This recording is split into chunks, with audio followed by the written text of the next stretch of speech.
Hi hello welcome to അറിവുള്ള learning the complete channel for teachers. വ്യവഹാരിക സിദ്ധാന്തം behaviours theories എന്ന് പറയുന്ന ഭാഗമാണ് ഇന്നത്തെ ക്ലാസ് മുതൽ നമ്മൾ ചർച്ച ചെയ്യുന്നത്. ഒരുപാട് ബിഹേവിയർസ് തിയറികൾ ഉണ്ട്. അതൊക്കെ നമ്മൾ വരുന്ന ക്ലാസ്സുകളിലായിട്ട് ഓരോന്നോരോന്നായിട്ട് നമ്മൾ ഡിസ്കസ് ചെയ്യും. ഈ ക്ലാസ്സിൽ അതിൽ ഏറ്റവും പ്രധാനപ്പെട്ട ഒരു തിയറിയാണ് ഇന്നത്തെ ക്ലാസ്സിൽ നമ്മൾ ചർച്ച ചെയ്യുന്നത്.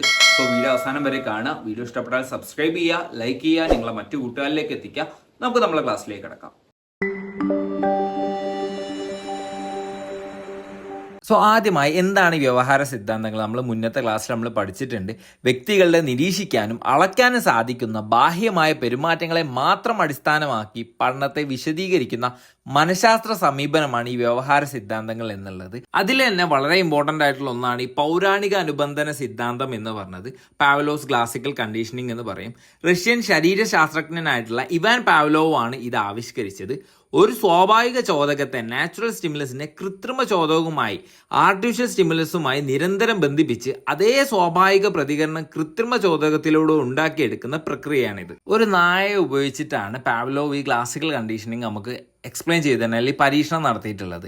എങ്ങനെയാണ് നമുക്ക് നോക്കാം. ചിത്രം ഒബ്സർവ് ചെയ്താൽ മനസ്സിലാവും. ആദ്യം നായക്ക് ഭക്ഷണം കൊടുക്കുമ്പോൾ നായയുടെ വായിൽ എന്ത് വരും? ഉമിനീര് വരും. ഇത് സ്വാഭാവികമായാണ് സംഭവിക്കുന്നത്. പക്ഷെ മണി മാത്രം ഒഴിക്കിയാൽ നായക്ക് ഉമിനീര് വരില്ല. കാരണം മണിയും ഭക്ഷണവും തമ്മിൽ ഇതുവരെ യാതൊരു ബന്ധവുമില്ല. ഇനി ഓരോ തവണയും മണി മുഴിക്കതിന് ശേഷം ഭക്ഷണം കൊടുക്കുന്നു. ഇത് പല തവണ ആവർത്തിക്കുന്നു. കുറച്ച് ദിവസങ്ങൾക്ക് ശേഷം ഒരു മാറ്റം സംഭവിക്കുന്നു. ഇപ്പോൾ മണി മാത്രം ഒഴിക്കിയാലും ഭക്ഷണം ഇല്ലെങ്കിലും നായയുടെ വായിൽ എന്ത് വരും? ഉമിനീര് വരാൻ തുടങ്ങുന്നു. എന്തുകൊണ്ടായിരിക്കും ഇങ്ങനെ സംഭവിച്ചത്?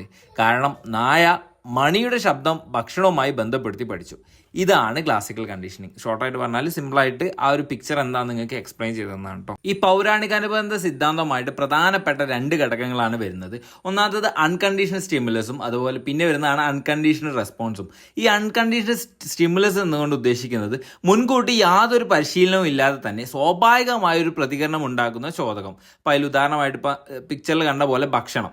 രണ്ടാമത് വരുന്നതാണ് അൺകണ്ടീഷണൽ റെസ്പോൺസ്, നൈസർഗിക പ്രതികരണം എന്ന് പറയും. നേരത്തെ നൈസർഗിക ചോദകം എന്നാണ് കേട്ടോ പറയാം. ഈ നൈസർഗിക പ്രതികരണം എന്ന് പറയുന്നത് സ്വാഭാവിക ചോദകത്തെ കാണുമ്പോൾ തനിയെ ഉണ്ടാകുന്ന സ്വാഭാവികമായ പ്രതികരണത്തിനാണ് പറയുന്നത്.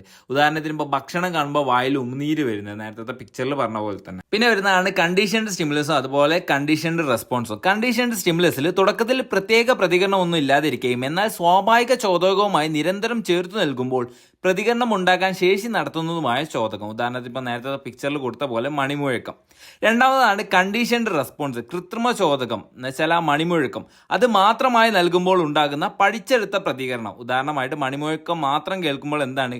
ഉമിനീര് ഓട്ടോമാറ്റിക്കലി വരുന്നത്. സ്വാഭാവിക ചോദകവും കൃത്രിമ ചോദകവും ഒരേ സമയം അടുത്തടുത്ത് ആവർത്തിച്ച് നൽകുന്നതിലൂടെ ഇവ തമ്മിലുള്ള ബന്ധം ശക്തമാകുന്ന പഠന പ്രക്രിയക്കാണ് അനുബന്ധ പഠനം എന്ന് പറയുന്നത്. ഇതാണ് ഒരു കോർ കൺസെപ്റ്റ് എന്ന് പറയുന്നത്. ഇപ്പോൾ ഈ പൗരാണിക അനുബന്ധ സിദ്ധാന്തത്തിലെ ഈ പൗരാണിക അനുബന്ധ സിദ്ധാന്തത്തിന്റെ മറ്റു പേരുകളാണ് പ്രതികരണ അനുബന്ധനം അല്ലെങ്കിൽ റെസ്പോണ്ടഡ് കണ്ടീഷനിങ് എന്ന് പറയാം, ഇച്ഛാതീത ബന്ധനം അല്ലെങ്കിൽ ഇൻവോളണ്ടറി കണ്ടീഷനിങ് എന്ന് പറയും, പിന്നെ എസ് ടൈപ്പ് അനുബന്ധനം എന്നൊക്കെ പറയും. ഇനി പാവ്ലോവിന്റെ ക്ലാസിക്കൽ കണ്ടീഷനിങ്ങിന്റെ എക്സ്പെരിമെന്റിന്റെ ഓരോ ഘട്ടങ്ങൾ അല്ലെങ്കിൽ എന്തൊക്കെയാണത് എന്നുള്ളതൊന്ന് പറഞ്ഞുതരാം.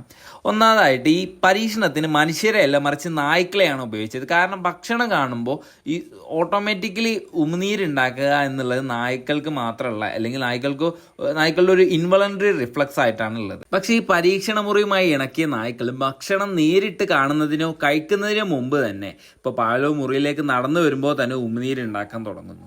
ഇതാണ് ഇപ്പോൾ മറ്റൊരു ഘട്ടം. പിന്നെ അദ്ദേഹം നിരീക്ഷിച്ചു. പാവ്ലോവ് തന്റെ പരീക്ഷണത്തിനിടയിൽ ഒരു കാര്യം ശ്രദ്ധിച്ചു. നായ്ക്കൾ ഭക്ഷണം വായിൽ വെക്കുമ്പോൾ മാത്രമല്ല, ഭക്ഷണവുമായി വരുന്ന പാവ്ലോവിനെ ദൂരത്ത് നിന്ന് കാണുമ്പോൾ തന്നെ അവയുടെ വായിൽ ഉമിനീര് വരാൻ തുടങ്ങുന്നു. അദ്ദേഹം എന്ത് ചെയ്തു? ഇങ്ങനെ ഒരു കാര്യം ഒബ്സർവ് ചെയ്യാൻ തുടങ്ങി. ഈ അപ്രതീക്ഷിതമായ പ്രതിഭാസം കണ്ട പാവ്ലോവ് ഇതിനെക്കുറിച്ച് പഠിക്കാൻ തീരുമാനിച്ചു. ആദ്യമായി അദ്ദേഹം ഒരു മണി മുഴക്കി നോക്കി. എന്നാൽ മണിയച്ച കേട്ടപ്പോൾ നായ യാതൊരു തരത്തിലുള്ള പ്രതികരണവും എന്ന് വെച്ചാൽ ഇപ്പോൾ ഒരു ഉമിനീര് ഇങ്ങനെ ഇറക്കാൻ തുടങ്ങി അങ്ങനത്തെ കാര്യങ്ങളൊന്നും തന്നെ ചെയ്തില്ല. അദ്ദേഹം പുതിയതായിട്ടൊരു പരീക്ഷണം തുടങ്ങിയതാണ് കേട്ടോ. തുടർന്ന് പാവ്ലോവ് മണി മുഴക്കിയ ഉടൻ തന്നെ ഭക്ഷണം നൽകുന്ന പ്രക്രിയ ആരംഭിച്ചു. മണിയൊച്ചയും ഭക്ഷണവും ഒരേ സമയം അടുത്തടുത്ത് പലതവണ ആവർത്തിച്ചു നോക്കിയ ശേഷം അദ്ദേഹം ഭക്ഷണം നൽകാതെ മണി മാത്രം ഒഴുക്കി നോക്കി. ഭക്ഷണം അല്ലെങ്കിൽ സ്വാഭാവിക ചോദകം ഇല്ലാതിരുന്നിട്ടും മണിയൊച്ച എന്ന് വെച്ചാൽ കൃത്രിമ ചോദകം ഈ മണിയൊച്ച കേട്ട മാത്രയിൽ തന്നെ നായക്ക് ഉമിനീര് വരാൻ തുടങ്ങി. അതായത് മണിയൊച്ച കേൾക്കുമ്പോൾ തന്നെ ഉമിനീര് ഊറണം എന്ന് നായ പഠിച്ചെടുത്തു. അതാണ് ഈ കണ്ടീഷൻഡ് എന്ന് ഉദ്ദേശിക്കുന്നത്. അങ്ങനെ ഫൈനലി അദ്ദേഹം ഈ പരീക്ഷണത്തിന് ശേഷം മനസ്സിലാക്കിയതാണ് സ്വാഭാവികമായി ഒരു പ്രതികരണം ഉണ്ടാകുന്ന ചോദകത്തിന് പകരം യാതൊരു ബന്ധവുമില്ലാത്ത ഒരു കൃത്രിമ ചോദകം നൽകി അതേ സ്വാഭാവിക പ്രതികരണം ഉണ്ടാക്കിയെടുക്കുന്ന പഠന പ്രക്രിയക്കാണ് പൗരാണിക അനുബന്ധനം എന്ന് പറയുന്നത്. അങ്ങനെ അദ്ദേഹം ഇതിനെ ക്ലാസിക്കൽ കണ്ടീഷനിങ് എന്ന് പറയുകയുണ്ടായി. സോ ഇത്രയാണ് ഇന്നത്തെ ക്ലാസ്സിലാണ് ഡിസ്കസ് ചെയ്യുന്നത്. ഇതിൻ്റെ കണ്ടിന്യൂഷൻ നമ്മൾ അടുത്ത ക്ലാസ്സിൽ പറയുന്നതാണ്. സോ വീഡിയോ ഇഷ്ടപ്പെട്ടാൽ സബ്സ്ക്രൈബ് ചെയ്യുക, ലൈക്ക് ചെയ്യുക, നിങ്ങളെ മറ്റു കൂട്ടുകാരിലേക്ക് എത്തിക്കുക. നമുക്ക് അടുത്ത ക്ലാസ്സിൽ കാണാം. Till then bye.